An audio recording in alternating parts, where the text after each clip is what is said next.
Hey everybody, I'm Dustin with Dust and Wood, and today I want to show you how I built the ultimate bar for my client, complications and all. As you can see here, at one point this bar broke right in half. There was another point I had resin all over the floor. I'm going to show you how I remedied it all and built this amazing bar top, so stay tuned.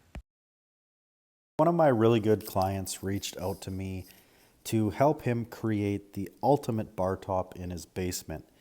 Now, he had this room in his basement that kind of divided things and he didn't like the way it looked, so he cut the wall in half, wanted me to come in, top off this half wall with a really beautiful bar top, and what he told me was, when people come downstairs, I want them to say, "Holy shit, look at that." And in my mind, I'm thinking, okay, now I have to perform. So my first step is to get some Tenplast and build a template. I really like to use Tenplast for this. It's light, it cuts easy with a knife, it tapes together really easy, and it's never steered me wrong, so I'm going to continue to use it. Now, once my template is built, I can bring it to the shop and start laying out slab options for the bar. I really took my time with this. I think it took a full day and a half to get this right, sending pictures back and forth to my client, and he came down, he approved it, and I started on the build. So the first thing I do is lay my template out on the slabs and start taking some measurements. It's really important to cut your slabs bigger than they need to be. I like to do this by about 1.5 inches.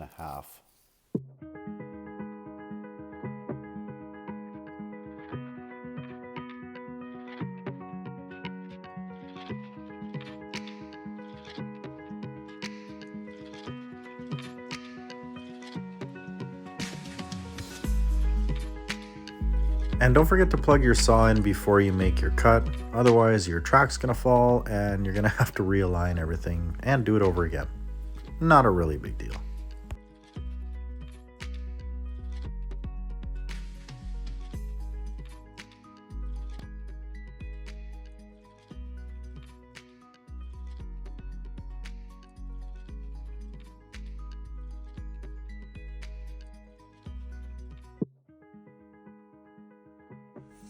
I'm gonna do this so that I can keep live edge there. I want the live edge here. So I need to cut this to match with this bottom. I'm gonna come off this corner, like so, match that one to the one underneath. And you can measure and measure and measure all day, but at some point, just have to make the cut. Hope for the best. And I think we're at that point.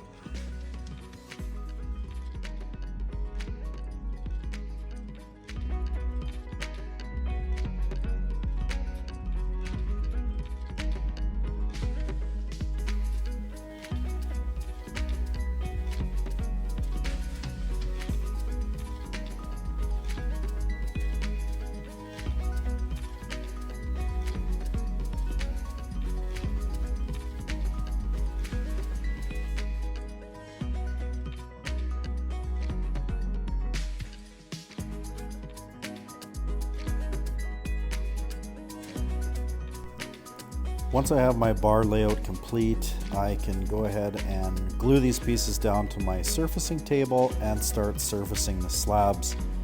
Once all these little pieces are surfaced, I have to clean up all of the live edge.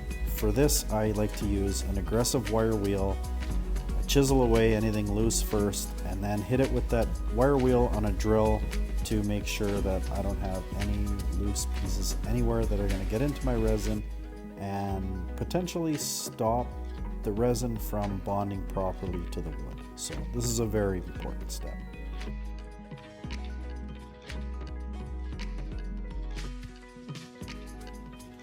I had a little bit of a whoops here. I cut just a little bit too deep into this slab, so it's easy enough to fix. Just needed some scrap wood, glue it in there with some wood glue, let it set up, cut it off with the flush cut saw, and after a quick sanding, we are good as new.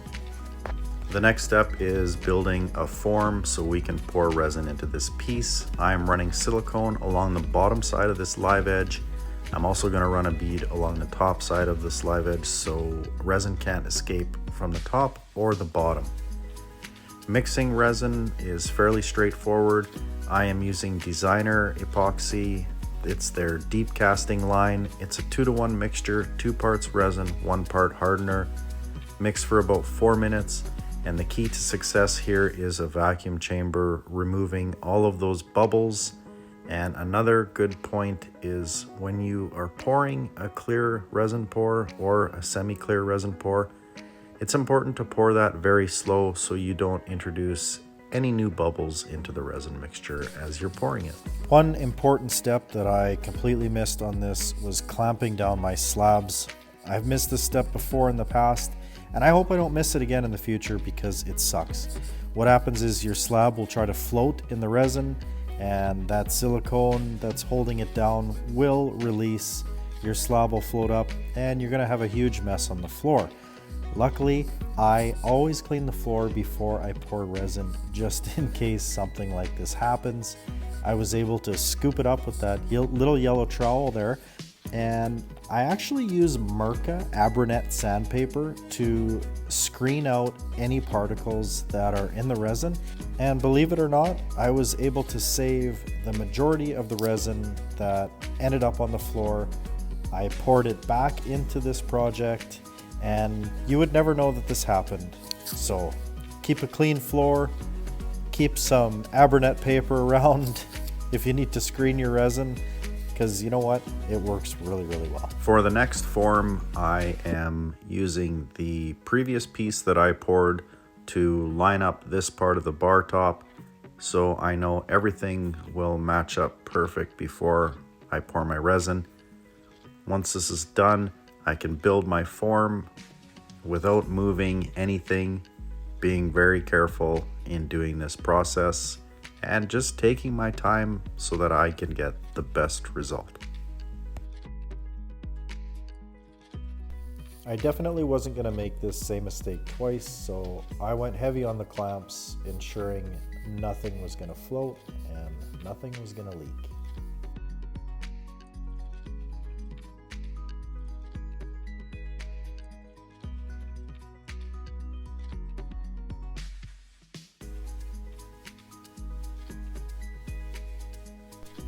Once the resin has set up, I can get these pieces out of the forms, and it's onto the router sled where I can surface these pieces before running them through my wide belt sander. Having a wide belt sander saves me so much time in sanding. My wide belt sander is 54 inches wide.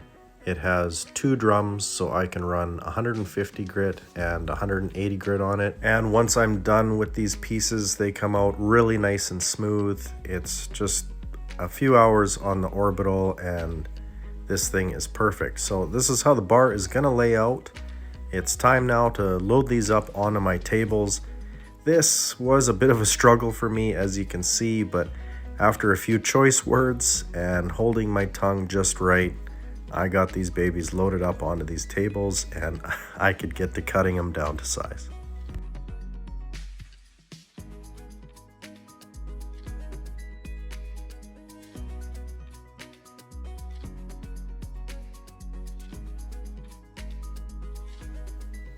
Because this bar top is so big, I decided to keep it in 3 separate sections for easy movement.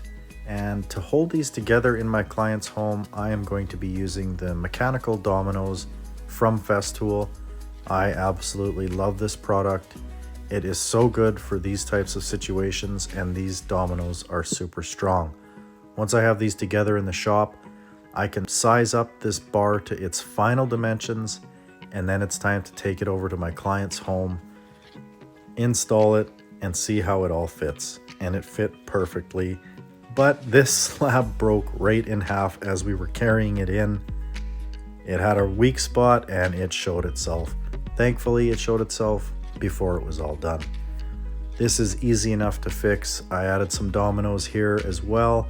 Then on the bottom side, I cut out a big hole and added a solid piece of walnut in there just to ensure that this wasn't going anywhere. To surface this little piece, once I had it glued in, I made this little jig for my router and it worked really well. I've used this jig many times since this project and I love it.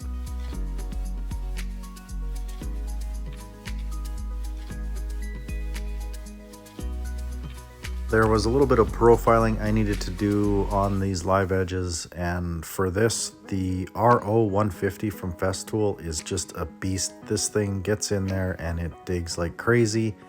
I had to make a couple of these edges look kind of like live edges as they were cut straight, and I wanted everything to look uniform and rough, not so straight. Now that those edges are complete, I can start sanding on the bottom of this, filling any imperfections with Starbond adhesives. If you don't have Starbond in your shop, you need to get it. This is an amazing product and I use it all of the time. Another important step here, when you get to where you are almost ready to do your final sanding grit, spray your piece down with water.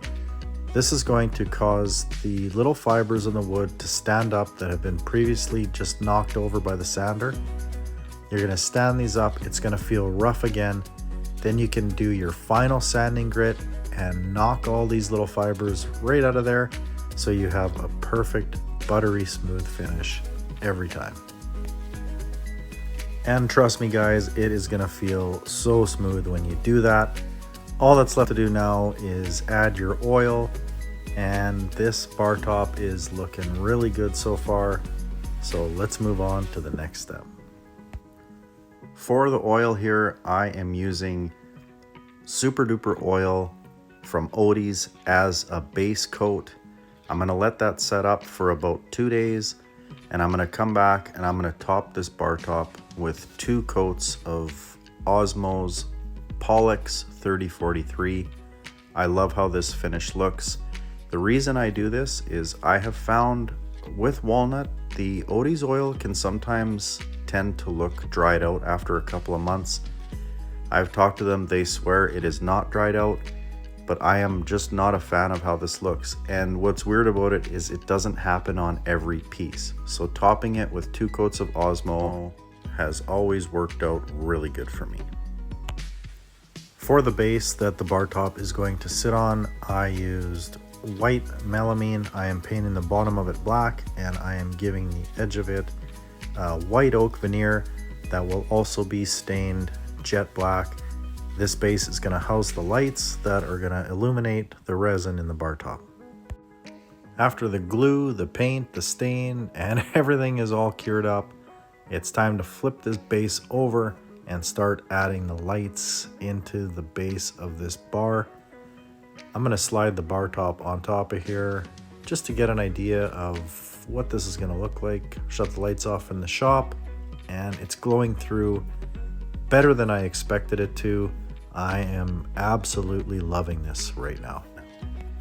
So it's time to move the base over to my client's home and install the lights. I did this on day 1. This I was able to do on my own. Day 2, I hired help to bring the bar over as it's too heavy and awkward to do on my own. The biggest challenge I had with this build was the teleposts. Teleposts don't move, so this bar had to go around the teleposts. There was minimal room for error. All I can say is if you have to do something like this, measure a lot before you make your cuts, confirm your measurements, and you should be good to go. So here it is in my client's home. Here it is without the lights on, allowing those LEDs to glow through the resin. This is the exact look that I had in my head when I started this, and my client was over the moon about it. When his wife came downstairs, her first words were, "Holy shit, that looks awesome." So I got the reaction I wanted, and my clients are super happy. I gotta say, this was a big win. I hope you enjoyed the video. Thanks for watching. Please subscribe to my channel. Thanks.